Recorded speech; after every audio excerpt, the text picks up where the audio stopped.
warahmatullahi wabarakatuh.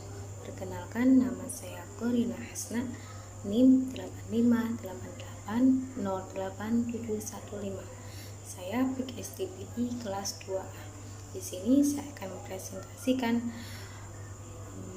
pada mata kuliah Pendidikan Anak Berkebutuhan Khusus. Modul 7, Pendidikan Anak Tunadaksa dan Tunalaras. KB1, definisi, penyebab, klasifikasi, dan dampak tunadaksa. Yang pertama, pengertian dan definisi anak tunadaksa adalah anak yang memiliki anggota tubuh tidak sempurna yang berhubungan dengan otot, tulang, dan persendian. Penyebab ketunadaksaan. Yang pertama, sebab-sebab sebelum kelahiran, seperti penyakit yang menyerang ibu hamil, bayi dalam kandungan terkena radiasi, ibu hamil mengalami kecelakaan, dan bayi tidak sama dengan ibunya. Sebab yang kedua yaitu sebab-sebab pada saat kelahiran. Yang pertama, proses kelahiran terlalu lama karena pinggul ibu terlalu kecil sehingga bayi mengalami kekurangan zat asam. Kemudian, rusaknya jaringan otot akibat kelahiran yang dipaksa.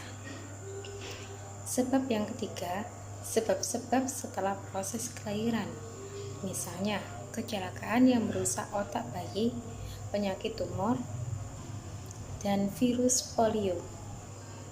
Klasifikasi anak tunadaksa. Yang pertama, kelainan pada sistem serebral, lalu kelainan pada otot dan rangka. Dampak tunadaksa ada 3. Yang pertama, dampak aspek akademik, yaitu tingkat kecerdasan anak tunadaksa yang mengalami kelainan pada sistem otot dan rangka. Contoh, sehingga dapat mengikuti pelajaran yang sama dengan anak normal. Sedangkan anak tunadaksa yang mengalami kelainan pada sistem serebral, tingkat kecerdasannya berentang mulai dari tingkat sangat rendah sampai sangat tinggi. Yang kedua, dampak sosial, yaitu bermula dari konsep diri anak yang merasa dirinya cacat, tidak berguna, dan menjadi beban orang lain yang mengakibatkan mereka malas belajar, bermain, dan bergaul dengan anak yang lain. Dan kehadiran anak ini kadang sulit diterima oleh masyarakat atau oleh orang tuanya karena ini akan merusak perkembangan pribadi anak. Dampak yang ketiga yaitu dampak fisik atau kesehatan. Selain mengalami kecacatan tubuh, anak kecenderungan mengalami gangguan lain seperti sakit gigi, berkurangnya daya pendengaran, penglihatan, gangguan bicara, dan lain-lain. KB2, kebutuhan khusus dan profil pendidikan anak tunadaksa. Yang pertama, kebutuhan khusus anak tunadaksa. Kelainan fisik dan gangguan kesehatan begitu luas sehingga mereka membutuhkan hal-hal sebagai berikut. Yang pertama, kebutuhan akan keleluasaan gerak dan memosisikan diri. Kesulitan gerak dari tingkat sangat rendah hingga tinggi tentu saja memerlukan alat khusus seperti kursi roda, alat penopang, ataupun tongkat. Yang kedua, kebutuhan komunikasi. Di antara mereka ada yang kesulitan dalam hal itu, terutama bagi mereka yang tergolong anak serebral.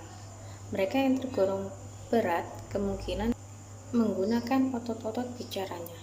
Oleh karena itu, dapat dibantu dengan alat khusus seperti disediakan papan sehingga mereka bisa menunjuk gambar sesuai yang dikatakan oleh guru. Yang ketiga, kebutuhan keterampilan memelihara diri. Yang keempat, kebutuhan psikososial. Lalu kita akan bahas profil pendidikan anak tunadaksa. Yang pertama, tujuan pendidikan. Antara lain, mengembangkan intelektual dan akademik, membantu perkembangan fisik, meningkatkan perkembangan emosi dan penerimaan diri anak, mematangkan aspek sosial, meningkatkan ekspresi diri. Profil yang kedua, sistem pendidikan, yaitu pendidikan integrasi atau terpadu. Anak tunadaksa ditempatkan secara khusus di SLED, Sekolah Luar Biasa Bagian D. Adaptasi pendidikan anak tunadaksa apabila ditempatkan di sekolah umum sebagai berikut. 1. Penempatan di kelas reguler. 2. Penempatan di ruang sumber dan kelas.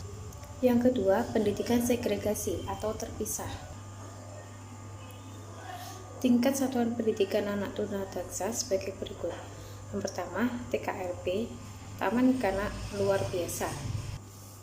Lalu ada SDLB, Sekolah Dasar Luar Biasa, berlangsung 6 tahun.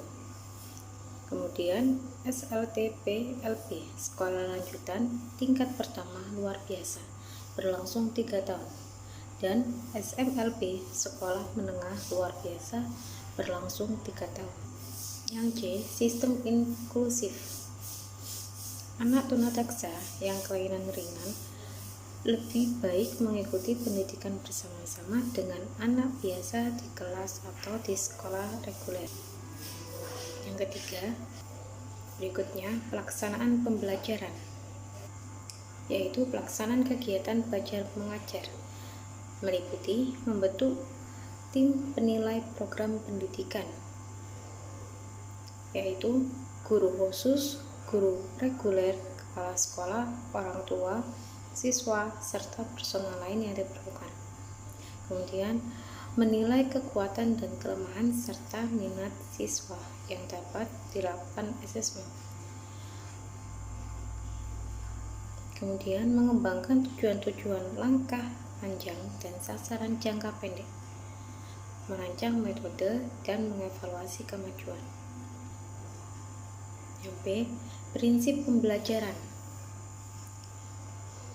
Di situ ada prinsip multisensori, kemudian ada prinsip individualisasi. Prinsip sensori yaitu dengan pendekatan ini kelemahan pada indera lain dapat difungsikan sehingga dapat membantu proses pemahaman. Sedangkan prinsip individualisasi model layanan.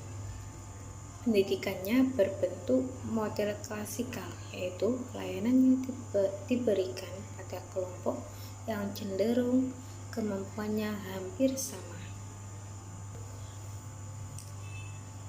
Lalu, penataan lingkungan belajar dan sarana khusus. Beberapa kondisi khusus mengenai gedung sekolah sebagai berikut. Macam-macam ruangan khusus seperti UKS, ruang untuk bina bicara, ruang untuk bina diri. Lalu jalan masuk menuju sekolah dibuat dan rata. Jarum lantai tangga dibuat miring dan landai. Lantai bangunan sebaiknya dibuat dari bahan yang tidak licin.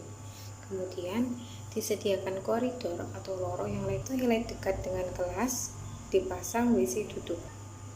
Lalu meja dan kursi disesuaikan dengan kondisi kecacatan anak. Misal, meja dan kursi di setel, pegangan, sandaran kursi, dimodifikasi dan dipasang sabuk pengaman. Prinsip yang kelima, personel. Personel yang dibutuhkan yaitu guru yang berlatar belakang pendidikan luar biasa, guru yang memiliki keahlian khusus, guru sekolah biasa, dokter umum, dokter ahli ortopedi, neurologi, ahli terapi seperti ahli terapi bicara. Dan prinsip yang terakhir yaitu evaluasi. Dilakukan sesuai berat dan ringannya kelainan. Anak yang kelainannya ringan yang dapat mengikuti pembelajaran secara reguler dan hanya membutuhkan program khusus, maka evaluasinya akan mengikuti evaluasi yang berlaku secara reguler. Dan bagi program khusus harus dievaluasi secara khusus. Oke, sekian presentasi dari saya.